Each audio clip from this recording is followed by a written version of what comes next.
은혜 받으실 하나님 말씀은 요한복음 4장 23절에서 24절까지입니다. 예배의 첫 번째 시간입니다. 물질적인 존재인 인간이요, 어떻게 영이신 하나님을 배울 수 있을까?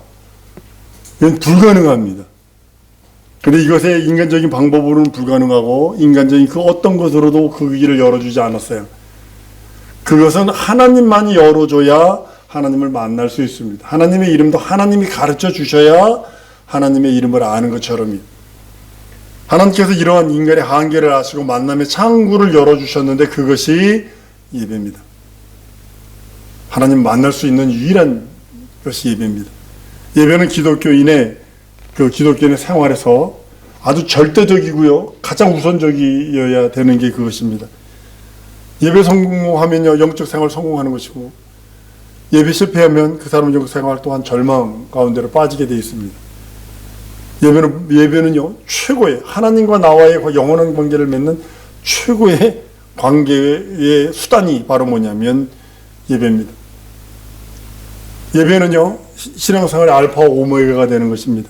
한 번 신자가 되면요, 죽는 날까지 예배드립니다. 한 번 더 따라하십니다. 우리 죽는 날까지 나는 예배자다. 모든 사람을 제가 축복할 때 예배자가, 참 예배자가 되십시오 를 축복을 합니다. 참 예배자가 돼야 하나님과 영원한 관계를 바로 맺을 수 있기 때문입니다.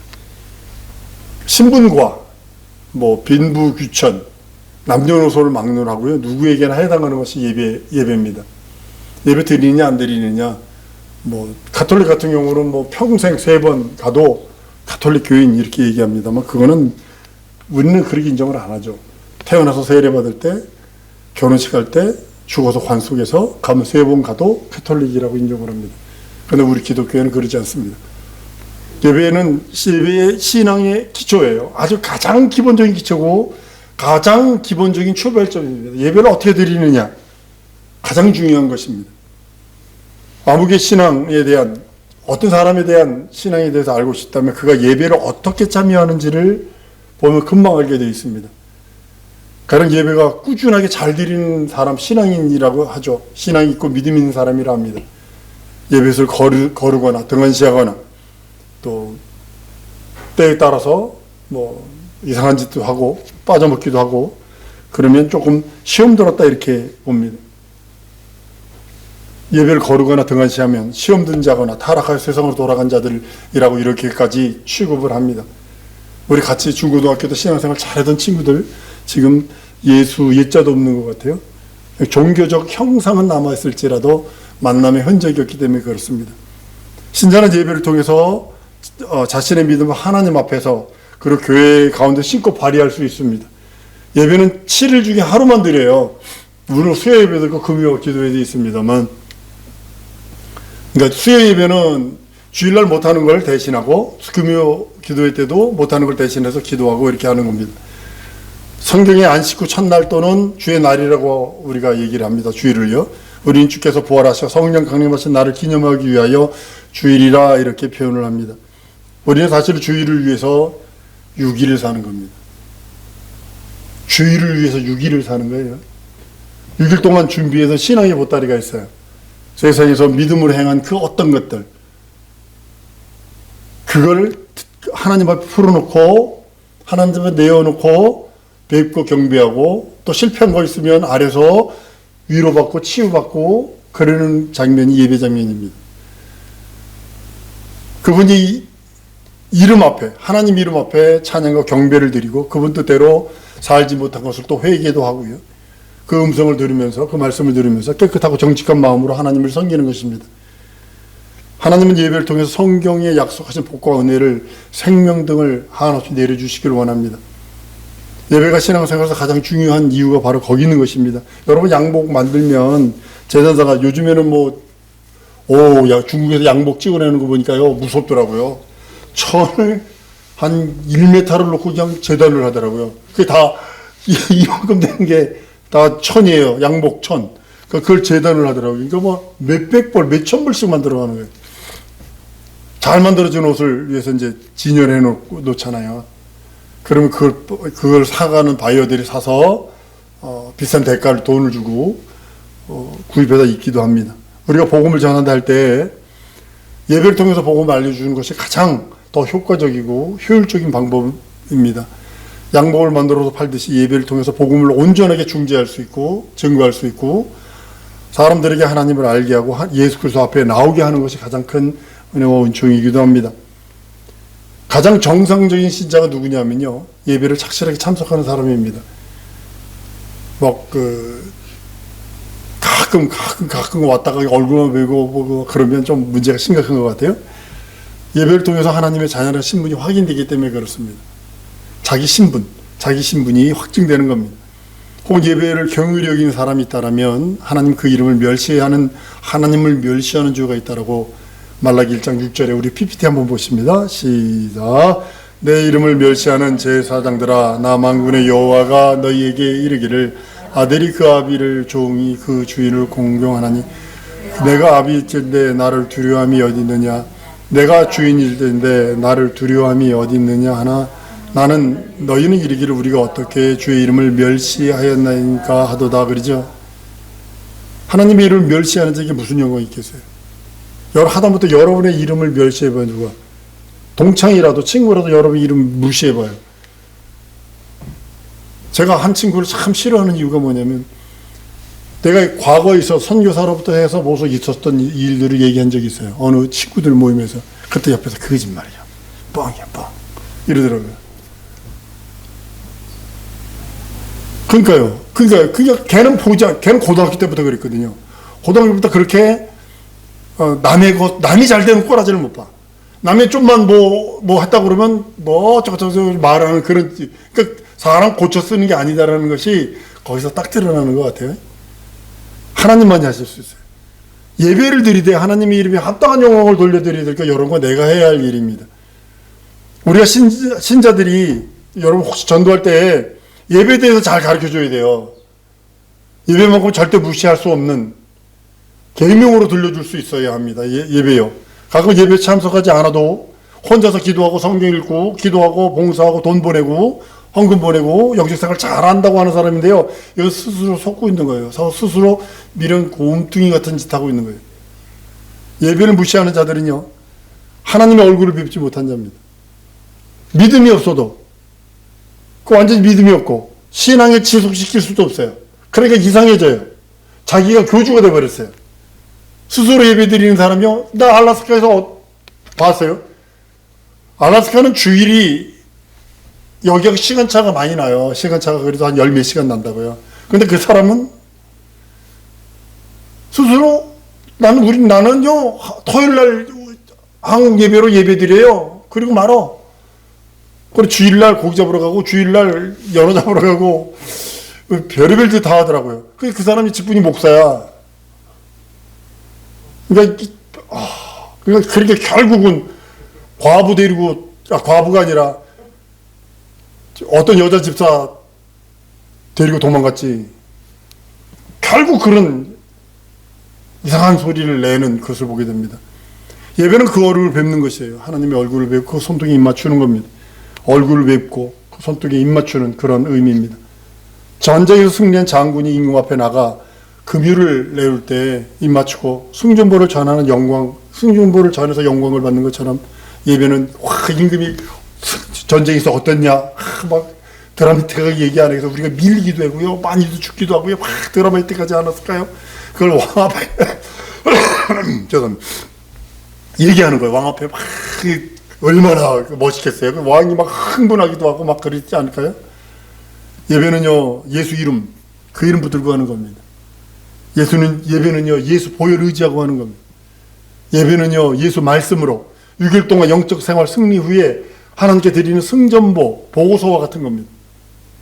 예배가 하나님의 얼굴을 뵙는 것이라 할 때 그것이 장차 영원한 나라에서 하나님을 배우고 하나님과 영원히 함께하는 것에 대한 훈련이라고 여러분 생각해 보셨어요? 이 예배가, 여러분이 드리는 이 예배가 장차 하나님의 얼굴을 뵙고 하나님의 얼굴을 영원토록 배우며 찬양하는 그거에 대한 훈련이라고 여러분 생각해 보셨어요? 예배가 기다려지고 예배 드리는 것에 큰 기쁨으로 아는 자가 장차 하늘나라에서 최고 영광으로 주님을 뵙게 될 것입니다. 시편 기자는요, 우리는 하나님께 예배로 갈 때 감사와 기쁨으로 감격으로 나간다라고 우리 시편 100편 1절 4절인데요. 우리 한번 보십니다. PPT요. 시작. 온 땅이여 여호와께 즐거이 부를지어다. 기쁨으로 여호와를 섬기며 노래하면서 그 앞에 나아갈지어다.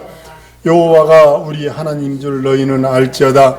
그는 우리를 지으신 자요 우리는 그의 것이니 그의 백성이요 그의 기르시는 양이로다. 감사함으로 그 문에 들어가며 찬송함으로 그 궁정에 들어가서 그에게 감사하며 그 이름을 송축할지어다. 그래요. 마치 예배는 하나의 용광로와 같아요.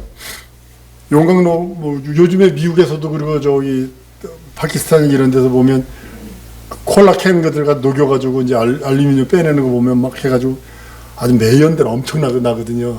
미국, 한국이나 이런 데서는 그 매연이나 냄새를 다 이제 없앤다며 하는데 거긴 안 그러죠. 그냥 엔진 오일 그걸 뗀 뒤 그 연기가 얼마나 나면 냄새가 얼마나 나겠어요. 그거 가지고 해가지고 막 선풍기 고속 모터로 선풍기를 돌려가지고 그 열을 내요. 그래가지고 이제 그걸 녹인다고 용광로 녹인다고. 그거 가다 보면 막 알루미늄 캔 같은 걸 잘 쏟아 놓습니다. 막 매철을 집어넣은 거 보면 위에 슬러지 이 찌꺼기들이 또 뭐 당중중중 뜬다. 그걸 국자 같은 걸로 다 건져내가지고 그 국물만 가지고 이제 뭐 그릇도 만들고 뭐 이런 모습 봅니다만 마치 예배는 용광로와 같아요. 모든 걸 다 녹여낼 수 있어요. 예배를 통해서 부정적인 것, 약한 것, 안 되는 것, 막힌 것, 슬픔과 근심과 걱정을 다 녹여내서 예수 그리스도의 이름으로 예수의 말씀으로 예수의 피로 아주 정화되는 것이 바로 예배기도 합니다. 정금처럼 빛나 새롭게 나오는 것이 예배입니다. 예배를 통해서 하나님께 속한 신령한 복과 능력을 충분히 받는다면 은사들은 깨어나게 돼요. 여러분 속에 있는 은사들이 평생 신앙을 유지할 수 있습니다. 저도 지금까지 믿음을 지속할 수 있는 게 은사들 때문인 것 같아요. 그걸 깊이 만난 그 하나의 경험 때문입니다. 예배는 주 예수를 기념하는 것입니다. 구약시대 이스라엘 사람들은 안식일을 지켰어요.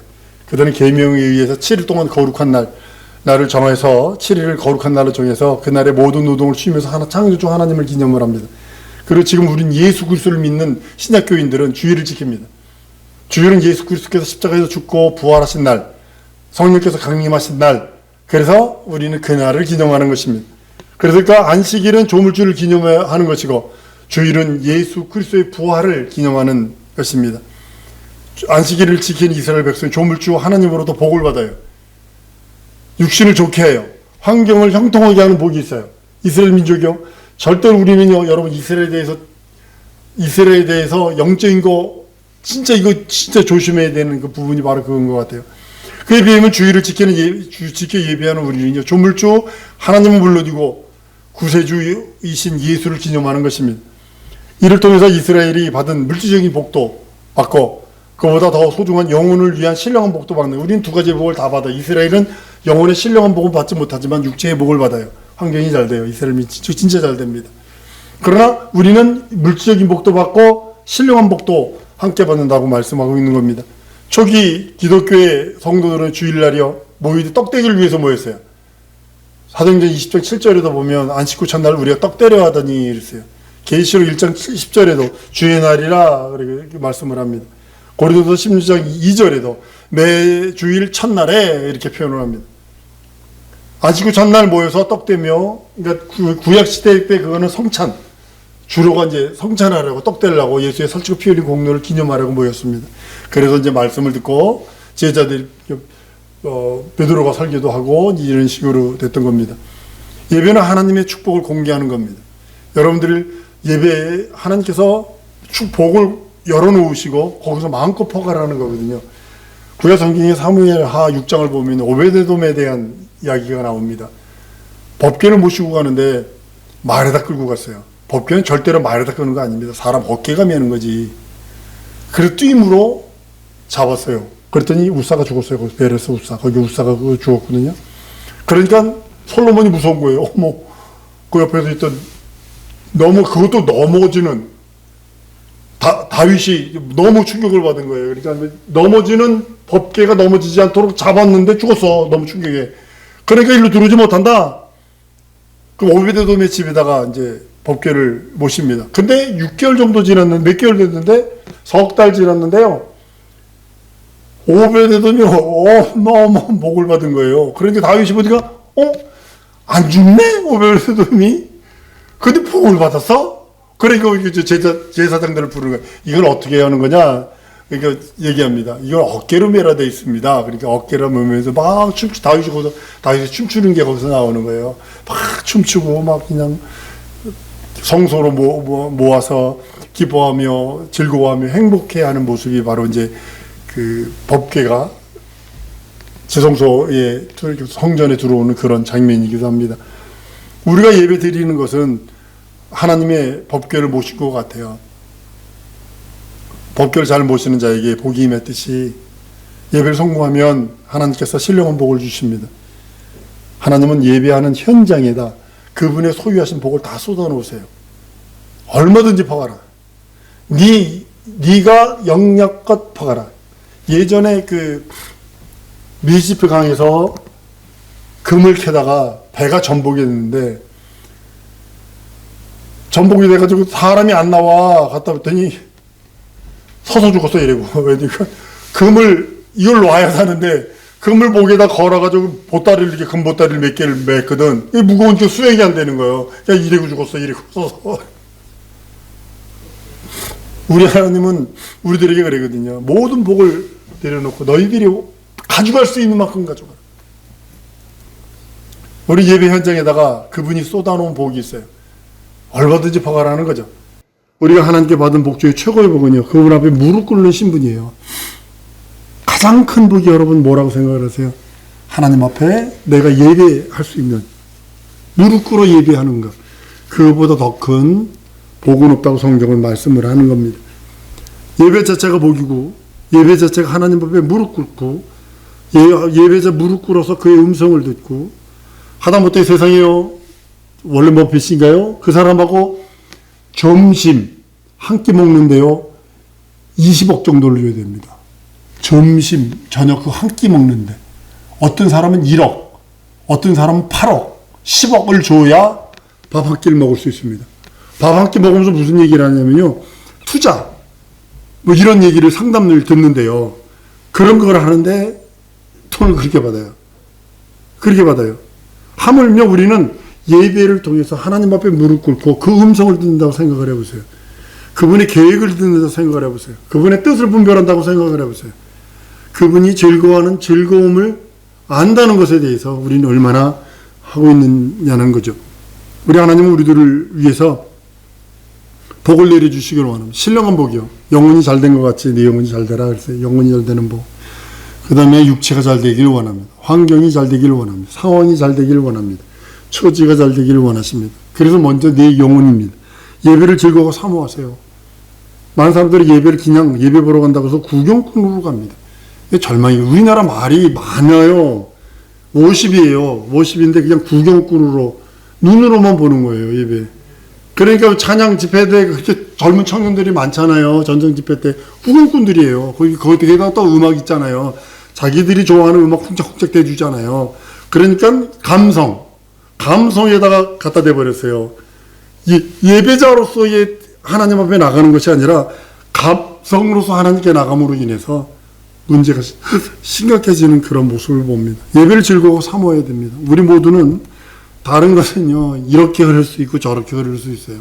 이렇게 계획할 수 있고 저렇게 계획할 수 있어요. 그러나 예배는 하나님을 얼굴을 배우며 음성을 들으며 그 뜻, 그 한량없는 하나님의 복을 받아 누리려고 애쓰는 성도들이 해야 하는 것입니다. 다른 사람이 어떻든, 이번에도 베트남 가서 그들에게 얘기한 게 이겁니다. 나와 하나님과 영원한 겁니다. 이 얘기만 했어요. 11계명 만들지 말고 12계명 만들지 말고 13계명 만들지 마라. 들키지만 않으면 된다. 남편 아내 사람들 뭐 누구한테 들키지만 않으면 된다. 걸리지만 않으면 된다. 이렇게 하지 말고 나만 편하면 된다. 이렇게 말하지 말고 누구도 그랬는데 나 하나쯤이야 라고 이렇게 변명하지 말자. 나와 하나님과 영원한 관계다. 그래서 예배, 하나님은 누구를 찾느냐? 예배자를 찾으세요. 신령과 진정으로 예배하는 예배자. 진정으로 우리 사랑하는 성도들이 진정한 예배자가 되기를 원합니다.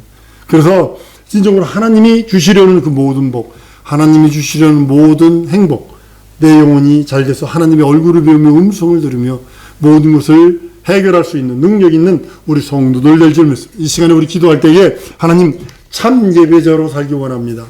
내 평생 다른 거 모르고 나 참 예배자로 살기 원합니다. 물질을 주셔도 감사하고 안 주셔도 감사하고 영권이고 물건을 주셔도 감사하고 안 주셔도 감사하나 그러나 예배자로 한 세상 살다 가기 원합니다. 나와 하나님과 영원한 관계를 바로 맺기를 원하오니 하나님 내게 예배자로서의 능력과 이적과 표적과 증거를 주시고 함께 해달라고 우리 다 같이 동성으로 기도하십니다.